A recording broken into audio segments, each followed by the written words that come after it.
Mandelola Asila Boyete.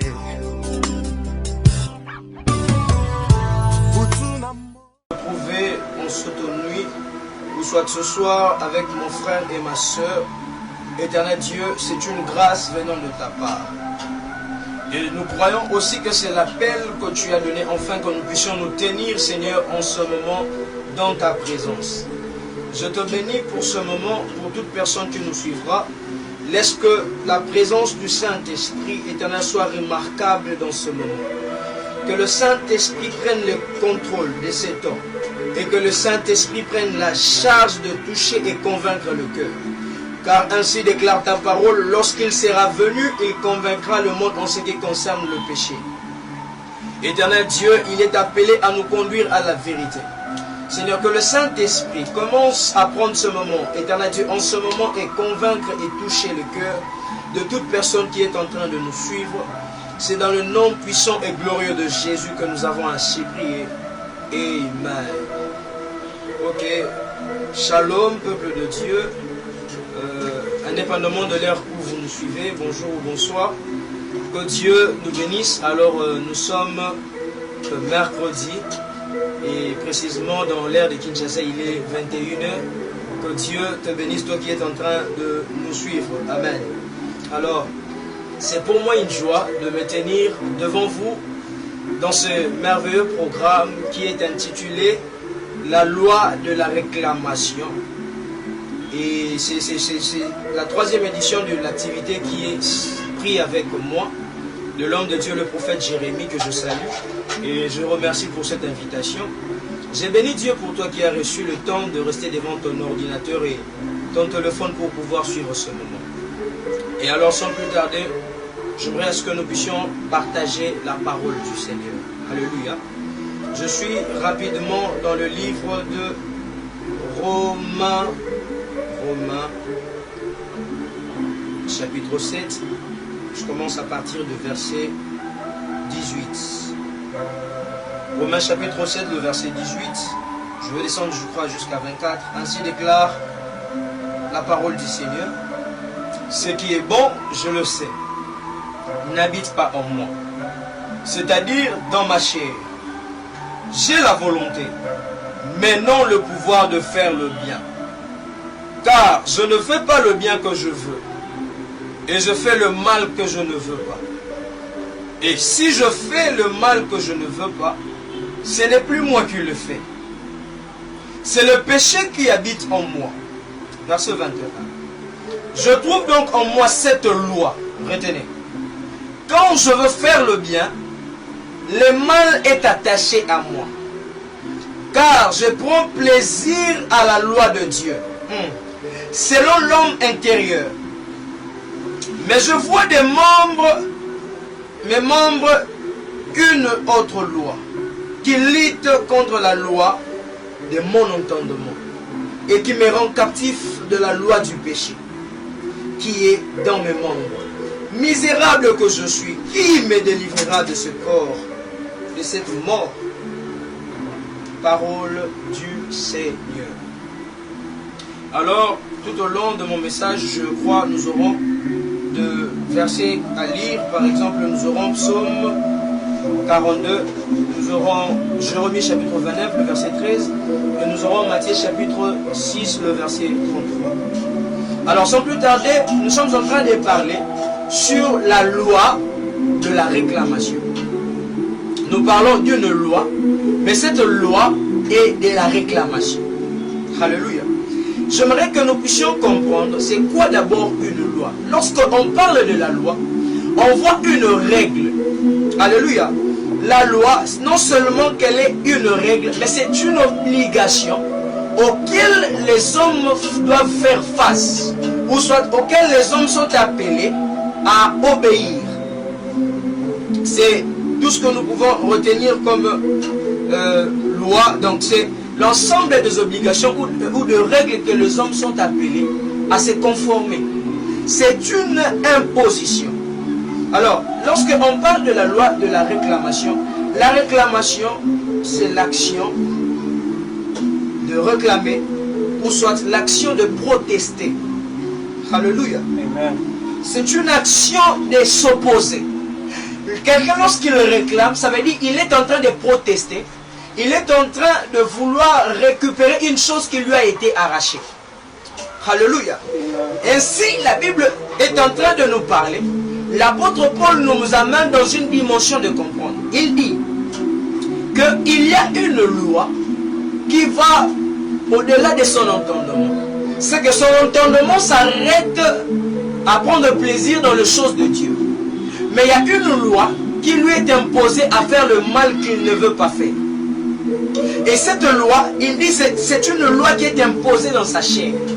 J'aimerais dire à quelqu'un, lorsque nous parlons de loi de réclamation, nous devons comprendre que l'homme n'a pas seulement de choses qui lui ont été permises, mais aussi des interdits. De la même manière que la famille t'interdit de choses, de la même manière que Dieu t'interdit de choses. La Bible déclare que Dieu a créé Adam et Ève. Il les a placés dans le jardin. C'était pour surveiller le jardin. Mais Dieu les avait permis de manger de tout ce qu'ils voulaient manger, de faire tout ce qu'ils pouvaient faire. Mais il ne les avait pas seulement permis, mais il les avait aussi interdits. J'aimerais dire à quelqu'un que le monde des ténèbres est bien organisé pour te permettre de faire certaines choses, mais de ne pas faire d'autres. La loi de la réclamation dépend de celui qui a institué cette loi.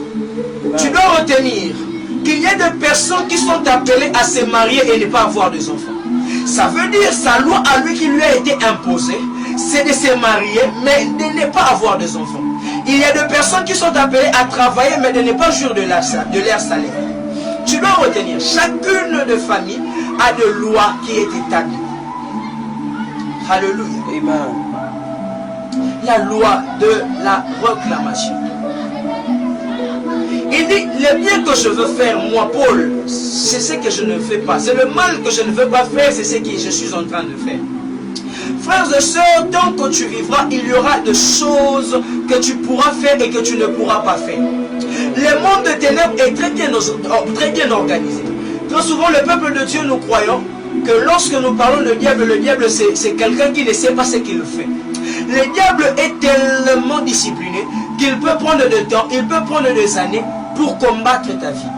Et j'aimerais que tu puisses retenir que lorsqu'on parle de la loi de la réclamation, une loi ne peut pas être instituée sans qu'il y ait des personnes qui veillent sur cette loi. Amen. Alléluia. La loi, en d'autres termes, nous pouvons parler des alliances. Des alliances, des accords qui ont été signés. Et c'est ainsi, dans chacune des alliances, il y a des gardiens des alliances. Ça veut dire qu'il y a des personnes qui sont là pour voir les accords si elles sont respectées ou pas. Okay. Lorsqu'on déclare que tu ne peux pas te marier, sache qu'il y a aussi des esprits placés pour te permettre d'avoir de l'argent. Okay. Ils te permettent de voyager. Yeah. Ils te permettent de toucher à tout ce que tu peux toucher. Mais seulement le contrat, c'est lorsque tu veux te marier, ils sonnent une alerte. Okay. Alléluia. J'aimerais dire à quelqu'un, de la même manière que la loi du péché te réclame, de la même manière la loi de la grâce te réclame. Ah. Il y a la loi que la chair nous a imposée. Alléluia. Que ce soir, je ne suis pas venu trop m'imposer ou soit insister sur la loi de la réclamation.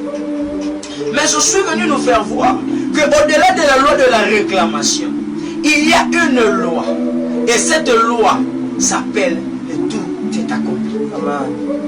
Alléluia. Et j'aimerais que nous puissions comprendre le psalmiste dans Psaume 42. Il est en train de nous faire voir que son âme a soif de Dieu. Sa vie a soif de Dieu. Le psalmiste veut nous faire comprendre que lorsque nous vivons, mais nous vivons sans Dieu, notre vie, elle est une vie qui est comparable à un papier que quelqu'un peut jeter dans la poubelle. La vie d'un homme est complète lorsque l'homme marche avec Dieu. Lorsque l'homme est avec Dieu. J'aimerais nous dire, lorsque nous ne marchons pas avec Dieu, notre chair, notre esprit, elle est vouée à n'importe quoi. Alléluia. Et alors, il parle de l'eau, il parle de l'aliment, le psalmiste dans Psaume 42. Il veut nous faire comprendre que tout ce que nous devons avoir, les nécessités de notre cœur doivent être la présence de Dieu. Frères et sœurs, j'aimerais dire à quelqu'un, il y a des choses qui existent établies par ta famille. Il y a des lois qui sont imposées dans le sang. Mais par-dessus toutes ces lois, il y a la volonté de Dieu. J'aimerais dire à quelqu'un que le calcul de diable est dans le projet de Dieu. Tout ce que le diable cherche à faire dans ta vie, c'est pour que Dieu aboutisse, ou soit le plan de Dieu aboutisse à un résultat dans ta vie. Alléluia. Peu importe ce que le diable fait, cela reviendra seulement dans le chemin dans lequel Dieu t'attendait. Alors je viens nous parler ce soir que nous avons besoin de demeurer dans la présence de Dieu. Nous avons besoin de demeurer dans la présence de Dieu. Car la transformation radicale de notre vie ne se trouve que en Jésus. Alléluia. La transformation radicale de notre vie se trouve en Jésus. Lorsque tu te trouves en dehors de Jésus, tu es appelé à subir n'importe quel lot. La Bible déclare qu'il n'y a donc comme maintenant aucune condamnation pour tous ceux qui sont en Jésus. Le même Paul qui était voué à la loi, le même Paul qui pouvait subir la loi du péché dans Romains chapitre 7, mais dans le Romains chapitre 8, il est en train de dire qu'il n'y a donc comme maintenant aucune condamnation pour tous ceux qui sont en Jésus. J'aimerais dire à quelqu'un, même si tu étais voué à ne pas te marier, tu étais voué à ne pas avancer, je parle à quelqu'un qui croit à ce message. Peut-être c'est ton cas, mais j'aimerais te dire au nom puissant de Jésus, qu'en ce moment où je parle, je suis venu avec le mandat du ciel pour te délocaliser de là où tu es. Je suis venu avec le mandat du ciel pour te accorder une délivrance de la part de l'Éternel. Il n'y a donc maintenant aucune condamnation pour tous ceux qui sont en Jésus. Mais seulement ce que je remarque, il y a des personnes qui cherchent Dieu pour de certains intérêts. Frères et sœurs, il est beau de chercher Dieu pour le mariage, oui, mais il est mieux de chercher Dieu pour l'éternité. J'aimerais dire à quelqu'un que ne cherchons pas Dieu pour de simples intérêts. La Bible déclare dans Daniel chapitre 6, le verset 10, que Daniel avait continuellement l'habitude de prier 3 fois par jour, comme il le faisait avant de devenir gouverneur. Frères et sœurs, tu dois savoir que Daniel gouvernait sur 40 villes, mais cela ne lui empêchait pas de prier. J'aimerais dire à quelqu'un, même quand les choses vont mal, tu dois prier. Je suis en train de dire à quelqu'un quelque chose. Lorsque tu marches avec Dieu, tu dois comprendre que lorsque les choses se compliquent, c'est en ce moment que les choses vont bien. Elle ne m'a pas saisi. J'aimerais dire à quelqu'un une chose qui monte dans mon esprit, que même lorsque tu marches avec Dieu et que les réalités sont négatives, tu dois comprendre que même lorsque les réalités sont négatives, mais la confiance qui est en Dieu ne trahit point. Frères et sœurs, tu peux ne pas voir un chemin, tu peux marcher avec Dieu et tout être sombre. Pendant que l'apôtre Paul dit que ce qui me délivrera, c'est en ce moment l'apôtre Paul, il était déjà apôtre de Jésus-Christ. Retenez, il était déjà un apôtre, mais il y avait une loi qui pesait sur lui. Tu peux être pasteur, même moi qui te parle, tu peux être pasteur, apôtre, prophète, mais il y a des lois qui peuvent s'imposer sur ta chair. J'aimerais dire à quelqu'un que la loi du sang, la loi de la famille peut carrément te réclamer tout en étant apôtre. J'aimerais pas seulement m'arrêter sur Paul, m'attarder sur Paul. Même l'apôtre Pierre, Jésus est en train de lui dire, Pierre, le diable t'a réclamé. Frères et sœurs, Pierre était apôtre qui restait près de Jésus, mais le diable n'a pas eu peur de les réclamer. J'irai même plus loin. Christ est en train de dire, le prince de ce monde viendra, mais pendant qu'il viendra, il ne trouvera rien de lui en moi. Ça veut dire, Jésus reconnaissait qu'en étant dans cette chair, si le diable trouvait quelque chose de lui en moi, Jésus, il pouvait me réclamer. Frères et sœurs, lorsque le diable te réclame, c'est parce que vous avez un lien. Je suis venu pour briser, je suis venu pour détruire. Je m'impose ce soir pour déclarer dans ta vie qu'il y a une délivrance que l'Éternel est en train de commencer.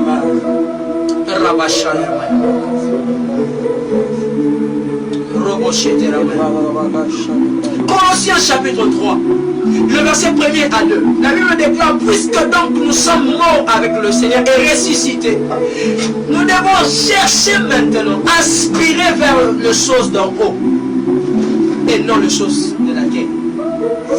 Frères et sœurs, lorsque tu donnes ta vie à Jésus, tu commences à appartenir dans le rang de surnaturel.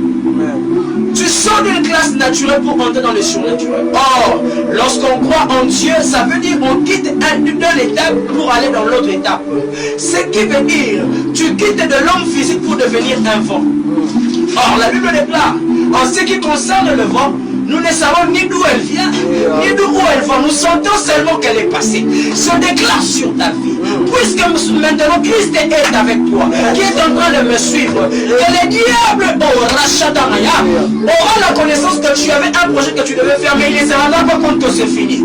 Je déclare au nom de Jésus, toi qui étais lié par le lien du sang, la Bible déclare, ils l'ont vaincu à cause du sang de l'agneau et à cause des paroles de leur témoignage. Que maintenant, là où tu me suis, que tout ce qui te retenait soit brisé au nom de Jésus. Au nom de Jésus. J'aimerais clôturer.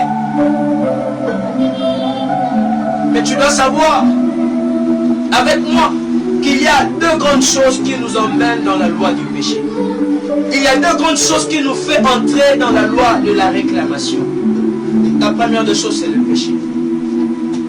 La Bible déclare dans Ésaïe chapitre 59 que la main de l'Éternel n'est pas trop courte pour sauver, ni son oreille trop dure pour entendre. Mais ce sont nos péchés qui mettent une séparation. Frères et sœurs, le péché, c'est quoi le péché? Le péché, c'est tout ce qui peut te donner plaisir, mais t'épargner de vivre l'éternité. Le péché, c'est tout ce qui peut te réjouir maintenant, mais détruire ton futur. La Bible déclare que Pharaon est en train de dire à Moïse, vous pouvez aller adorer votre Dieu, mais ne sortez pas de l'Égypte. Oh. Nous avons besoin d'une libération. Mais comment se fait-il que nous ne devons pas sortir de l'Égypte? Oui, il y a des personnes comme ça. Il y a des lois. Frère, ne te dis pas parce que tu pries. Le diable peut te donner la possibilité de prier, mais de ne pas entrer en profondeur. Okay. Il y a des lois qu'il peut t'imposer. Tu es chrétien, mais il est interdit d'entrer en profondeur de la prière. Donc ça veut dire que tu pries superficiellement. C'est que le Congolais, nous avons l'habitude de dire aux Africains que tu es un pied à l'intérieur et un autre pied à l'extérieur. Ça veut dire je sers Dieu maintenant, mais dès que je sors d'ici, je vais coucher avec un homme dans un hôtel. Le diable a la possibilité de le faire. Ne te dis pas parce que tu pars à l'église que tu es réellement converti. Alléluia. Le péché, c'est quelque chose de très puissant. Et j'irai même plus loin pour dire que le péché est plus puissant que le diable. Parce que la Bible déclare qu'il a écrasé le diable sous nos pieds. Mais la même Bible déclare que lorsqu'on arrive devant le péché de l'impudicité, nous devons fuir. Ça veut dire que le péché même de l'impudicité est plus fort que le diable. Okay. Frères et sœurs, tu dois éviter le péché. Le péché t'introduit dans une loi. Frères et sœurs, il y a des personnes qui adorent Dieu du prix, mais dans le modèle de l'Égypte. Ça veut dire, vous pouvez adorer, mais n'allez pas loin. Okay. Il y a des personnes qui sont même des intercesseurs, mais liés à la masturbation et à l'impudicité. Je connais des gens prophètes, des frères prophètes, des amis, avec qui nous avons commencé l'œuvre de Dieu. Mais qui me parlent, ils me disent que nous n'arrivons pas à arrêter avec la masturbation. Le problème, ce n'est pas eux, mais c'est une loi qui est imposée dans leur chair. Frères et sœurs, le péché est mortel. En ce temps de maladie, plusieurs personnes sont en train d'éviter. Il y a une chose qui me fait mal, c'est que lorsque on dit que nous combattons contre un ennemi invisible, qui est le coronavirus, il y a des personnes qui ont peur. Mais lorsqu'on dit nous avons un Dieu invisible, ces gens n'ont pas peur. Frères et sœurs, il y a plus que le coronavirus, le péché est mortel et le péché tue, ne laisse pas le temps. Je veux dire à quelqu'un, seul le péché a détruit Adam et Ève dans une seule journée. La Bible déclare, le diable leur dit que si vous en mangez de ce fruit, vous deviendrez comme des dieux, connaissant le bien et le mal. Vos yeux s'ouvriront. En réalité, pendant qu'il voyait déjà, il leur dit que les yeux s'ouvriront. Retenez que ce n'était pas les yeux spirituels, mais c'était des yeux charnels qui devaient s'ouvrir.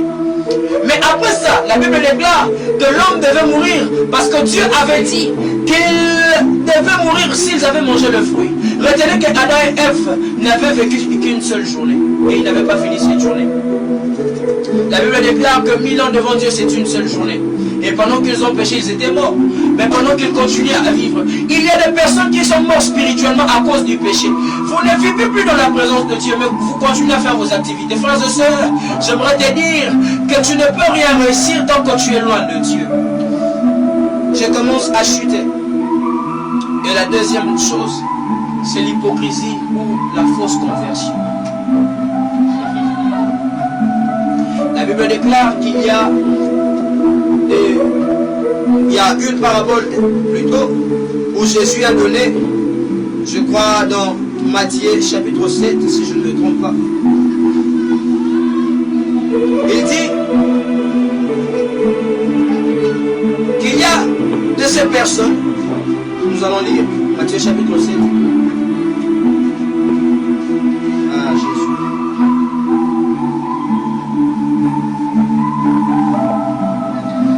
Matthieu chapitre 7, tu peux lire avec moi, verset 22 à 23. La Bible déclare: il y plusieurs me diront en ce jour, Seigneur, Seigneur, n'avons-nous pas prophétisé en ton nom? N'avons-nous pas chassé des démons par ton nom? Et n'avons-nous pas fait beaucoup de miracles par ton nom? Alors je leur dirai ouvertement, je ne vous ai jamais connu, retirez-vous de moi, vous qui commettez l'iniquité. Frère, je le disais, il y a des gens qui viendront dire à Dieu, n'avons-nous pas prophétisé? Fais de miracles, frère. Les miracles sont des choses qui accompagnent la parole. En ce temps, nous avons fait devenir la prophétie, le miracle comme le primordial. Le primordial, c'est Dieu. Le primordial, c'est le royaume de Dieu. Or, le royaume de Dieu n'est rien d'autre que ceux qui connaissent Jésus et ceux qui connaissent Dieu. La Bible déclare, car le royaume de Dieu, c'est ceux qui te connaissent, toi, Dieu, et Jésus que tu as envoyé. Frères et sœurs, j'aimerais dire à quelqu'un que le royaume de Dieu, c'est une personne. C'est Jésus. Frères et sœurs, la prophétie passera, les miracles cesseront, mais la parole qui est Jésus ne passera jamais. Maintenant, nous avons besoin de Jésus, et jusqu'à l'éternité, nous aurons besoin de Jésus. Frères et sœurs, il y a plusieurs personnes qui servent Dieu, mais qui ne se sont pas converties. La fausse conversion t'amènera en enfer. Il y a des prophètes qui ont touché à la magie. Ils n'ont pas eu le temps d'être convertis. Et j'aimerais dire même à quelqu'un qui était choqué, être fils de pasteur ne fait pas de toi chrétien. Naître dans une famille qui prie ne fait pas de toi chrétien. Tu as besoin d'accepter Jésus. Tu as besoin de te convertir. Et si la Bible parle qu'il y a des hommes qui viendront dire qu'ils ont prophétisé, qu'ils ont fait des miracles, mais comment est-ce que Jésus dit qu'il les a appelés pendant qu'ils ont agi en son nom? Je veux dire à quelqu'un qu'il y a deux choses dont nous n'arrivons pas à faire différence. Une chose est devenir fils de Dieu, l'autre chose c'est opérer les miracles. La Bible dit, pour opérer les miracles, Marc chapitre 16, voici les miracles qui accompagneront tous ceux qui auront cru. Le problème des miracles, c'est de croire au nom de Jésus. Alléluia. Les miracles accompagnent ceux qui ont cru. Alléluia. Mais nous devenons fils de Dieu. Selon ce que nous dit Jean 1er, verset 12. À tous ceux qui l'ont reçu. Frère, on devient fils de Dieu quand on reçoit premièrement. Et non parce qu'on croit. Il y a des personnes qui croient en Dieu. Ils croient à l'existence de Dieu, mais ils ne sont pas fils de Dieu. Il y a des différences être créature et être fils. Frères et sœurs, maintenant, Dieu a besoin de toi dans sa présence. Il a besoin de toi. C'est maintenant ou jamais. Là où tu es, j'aimerais que tu mettes ta main dans ton cœur en ce moment. Tu vas prier avec moi. Le problème avec Matthieu chapitre 7, c'est que Dieu a besoin des intimes.